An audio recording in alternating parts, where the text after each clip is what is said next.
ರಾಜ್ಯಸಭಾ ಚುನಾವಣಾ ಕದನ ಅನ್ನೋದಕ್ಕಿಂತ ಕುತೂಹಲಕ್ಕೆ ಇವತ್ತು ಸಂಜೆಯೊಳಗೆ ತೆರೆ ಬೀಳುತ್ತೆ. ಇವತ್ತೇ ಎಲೆಕ್ಷನ್ ನಡೀತಾ ಇದೆ. ಐವರಲ್ಲಿ ಆ ನಾಲ್ವರು ಯಾರಪ್ಪ ಗೆಲ್ಲೋದು ಅನ್ನುವಂತಹ ಕುತೂಹಲ ಹೆಚ್ಚಾಗ್ತಾ ಇದೆ. ಹೈ ವೋಲ್ಟೇಜ್ ಕದನ ಇವತ್ತು. ಕರ್ನಾಟಕದಿಂದ ರಾಜ್ಯಸಭೆಯ 4 ಸ್ಥಾನಗಳಿಗೆ ಎಲೆಕ್ಷನ್. ಬೆಳಗ್ಗೆ 9ರಿಂದ ಸಂಜೆ 4 ಗಂಟೆವರೆಗೂ ಕೂಡ ವೋಟಿಂಗ್ ನಡೆಯುತ್ತೆ. ಸಂಜೆ ಬಳಿಕ ಮತ ಎಣಿಕೆ ಆಗುತ್ತೆ. ಮೂರೂ ಪಕ್ಷಗಳಲ್ಲೂ ನಂಬರ್ ಗೇಮ್ ಲೆಕ್ಕಾಚಾರ ಇದೆ. 224ರಲ್ಲಿ ಈಗ 223. ನಿನ್ನೆ ಕಾಂಗ್ರೆಸ್ನ MLA ಮೃತಪಟ್ಟಿದ್ರು. ಸೊ ಹಾಗಾಗಿ ಅದೊಂದು ಮೈನಸ್ ಮಾಡಿದ್ರೆ ರಾಜಾ ವೆಂಕಟಪ್ಪ ನಾಯಕ್ ಅವರ ನಿಧನದೊಂದಿಗೆ 223. ಅದರಲ್ಲಿ ಕಾಂಗ್ರೆಸ್ 133 ಸ್ಥಾನಕ್ಕೆ ಇಳಿದಿದೆ. 134 ಇತ್ತು. ಎನಿವೇ ಇರಲಿ, ಒಬ್ರು ಗೆಲ್ಲೋಕೆ 45 ಮತ ಬೇಕು. ಸೊ ಹೀಗಿರುವಾಗ ಇವತ್ತು ಅಡ್ಡ ಮತದಾನದ ಒಂದು ಭೀತಿ ಅಂತೂ ಇದ್ದೇ ಇದೆ.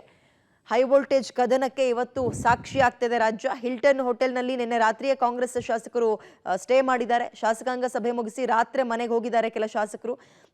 ಇವತ್ತು ಬೆಳಗ್ಗೆ ಒಂದು ತಿಂಡಿ ತಿನ್ಕೊಂಡು ವಿಧಾನಸೌಧಕ್ಕೆ ನೇರವಾಗಿ ತೆರಳ್ತಾರೆ. ಏಜೆಂಟ್ಗಳನ್ನ ಕೂಡ ಫಿಕ್ಸ್ ಮಾಡಿದ್ದಾರೆ ಈ ಸಲ.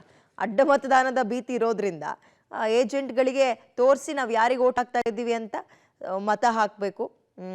ಮುಕ್ತ ಮತದಾನದ ವ್ಯವಸ್ಥೆ ಇದ್ದು ಇದೀಗ ಶಾಸಕರು ಮತಪೆಟ್ಟಿಗೆಗೆ ಏನು ಮತ ಹಾಕ್ತಾರೆ, ಅದಕ್ಕಿಂತ ಮುಂಚೆ ಕಾಂಗ್ರೆಸ್ನಲ್ಲಿ ಮತ್ತು BJP ಎಲ್ಲ ಮೈತ್ರಿಯಲ್ಲೂ ಕೂಡ ಏಜೆಂಟ್ಗಳನ್ನ ನೇಮಕ ಮಾಡಿದ್ದಾರೆ. ಅವರಿಗೆ ತೋರಿಸಿ ಆನಂತರ ಹಾಕಬೇಕು. ಕಾಂಗ್ರೆಸ್ ಶಾಸಕರು ಅಡ್ಡ ಮತದಾನ ಮಾಡೋ ಸಾಧ್ಯತೆ ಇಲ್ಲ. ಬಟ್ BJPಯಿಂದ ಕೆಲವೊಂದು, ಅಂದರೆ ಈಗ ಒಂದು ಕಾಲ BJPಲಿ ಇನ್ನೊಂದು ಕಾಲ ಕಾಂಗ್ರೆಸ್ನಲ್ಲಿ ಇಟ್ಟಿದ್ದಾರೆ. ಎಕ್ಸಾಂಪಲ್ STS ತಗೋಬೇಡೋಣ, ಸೋಮಶೇಖರ್ ಅವರು. ಸೊ ಈ ಒಂದು ಕುತೂಹಲ ಇದೆ. ಇವತ್ತು ಏನಾಗುತ್ತೆ ಅನ್ನುವಂತಹ ಕುತೂಹಲಕ್ಕೆ ಬ್ರೇಕ್ ಬೀಳುತ್ತೆ. ಹಾಗಾಗಿ ಏಜೆಂಟ್ಗಳನ್ನ ಕೂಡ ನೇಮಿಸಿದ್ದಾರೆ. ನೆನ್ನೆಯೇ ಹೋಟೆಲ್ನಲ್ಲಿ ಸ್ಟೇ ಮಾಡಿದ್ರು ಕಾಂಗ್ರೆಸ್ನ ನಾಯಕರುಗಳು. ಲೇಟ್ ನೈಟ್ ತನಕ ಮೀಟಿಂಗ್ ಆಯಿತು. ಆಮೇಲೆ ಕೆಲವೊಬ್ರು ಹೊಸದಾಗಿ ಎಲೆಕ್ಟ್ ಆಗಿದಾರಲ್ಲ ಶಾಸಕರುಗಳು, ಅವ್ರುಗಳಿಗೆ ತೋರಿಸ್ಕೊಟ್ರು ಹೆಂಗಿರುತ್ತೆ, ಹೆಂಗೆ ನೀವು ವೋಟ್ ಹಾಕಬೇಕು ಅನ್ನುವಂಥದ್ದನ್ನ ಒಂದು ರೀತಿ ನೆನೆ ಪಾಠ ಕೂಡ ಮಾಡಿದ್ದಾರೆ ಕಾಂಗ್ರೆಸ್ನವರು ಅನ್ನೋ ಮಾಹಿತಿ ಇದೆ. ಸೊ ಒಟ್ಟು 4 ಸ್ಥಾನಗಳಿಗೆ ಇವತ್ತು ಎಲೆಕ್ಷನ್ ನಡೆಯುತ್ತೆ. ತಯಾರಿಗಳು ಕೂಡ ನಡೀತಾ ಇರುವಂಥದ್ದನ್ನ ಗಮನಿಸ್ತಾ ಇದ್ದೀರಿ. ರಾಜ್ಯಸಭಾ ಎಲೆಕ್ಷನ್ಗೆ ಒಟ್ಟು ಕಾಂಗ್ರೆಸ್ನ 3 ಜನ, BJP ಮತ್ತು JDSನಿಂದ ತಲಾ ಒಬ್ಬೊಬ್ಬರು ಅಭ್ಯರ್ಥಿಗಳಿದ್ದಾರೆ. So Ajay Maken, doctor Syed Naseer Hussain, JC Chandrashekhar ಕಾಂಗ್ರೆಸ್ನಿಂದ ಆದರೆ ನಾರಾಯಣ್ ಸಾಬ್ ಬಾಂಡಗಿ ಅವರು ನಿರಾಳವಾಗಿ ಗೆಲ್ತಾರೆ. ಬಟ್ ಕುಪೇಂದ್ರ ರೆಡ್ಡಿ ಅವರಿಗೆ ಅಡ್ಡ ಮತದಾನ ಆದರೆ ಗೆಲ್ಲೋ ಸಾಧ್ಯತೆ ಇದೆ ಅಂತ ವಿಶ್ಲೇಷಣೆಗಳು ಓಡಾಡ್ತಾ ಇದೆ. ಇದು ಇಡೀ ರಾಜ್ಯವೇ ಆಶ್ಚರ್ಯ ಪಡುವಂತಹ ಮತ್ತು ಬೆಚ್ಚಿ ಬೀಳುವಂತಹ ಸುದ್ದಿ. ಮಕ್ಕಳ ಮಾರಾಟದ ಜಾಲ ಬೆಂಗಳೂರಿನಲ್ಲಿ ಪತ್ತೆಯಾಗಿತ್ತು.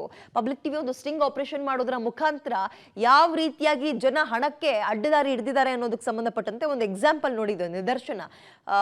ಇದೀಗ ಪಬ್ಲಿಕ್ ಟಿವಿ ವರದಿ ಬೆನ್ನಲ್ಲೇ ಮಕ್ಕಳ ರಕ್ಷಣಾ ನಿರ್ದೇಶನಾಲಯದ ಅಧಿಕಾರಿಗಳು ಎಚ್ಚೆತ್ತುಕೊಂಡಿದ್ದಾರೆ.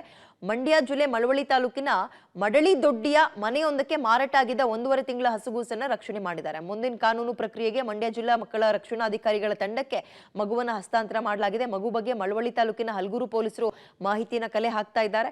ಪ್ರಕರಣ ಸಂಬಂಧ A1 ಆರೋಪಿ ಷಣ್ಮುಗಂ ಕಿರಾತಕ ಈತನೇ ಹೆಣ್ಮಕ್ಳನ್ನ ಅಲ್ಲಿ ಇಲ್ಲಿ ಹುಡ್ಕೊಂಡು ಬುದ್ಧಿಮಾಂದ್ಯ ಹೆಣ್ಮಕ್ಳನ್ನ ಭಿಕ್ಷುಕರನ್ನ ಕರ್ಕೊಬಂದು ಬಾಡಿಗೆ ಮನೆ ಇಟ್ಟು ಬಾಡಿಗೆ ಮನೆಯಲ್ಲಿ ನಿಂಗೆ ಜೀವನ ಕೊಡ್ತೀನಿ ಅಂತ ಅಕ್ರಮ ಸಂಪರ್ಕವನ್ನ ಬೆಳೆಸಿ ಆಕೆ ಗರ್ಭಿಣಿಯಾಗಿ ಮಗು ಆಗ್ತಿದ್ದಂಗೆ ಆ ಮಗುವನ್ನ ಲಕ್ಷಾಂತರ ರೂಪಾಯಿಗೆ ಮಾರಾಟ ಮಾಡ್ತಾ ಇದ್ದ.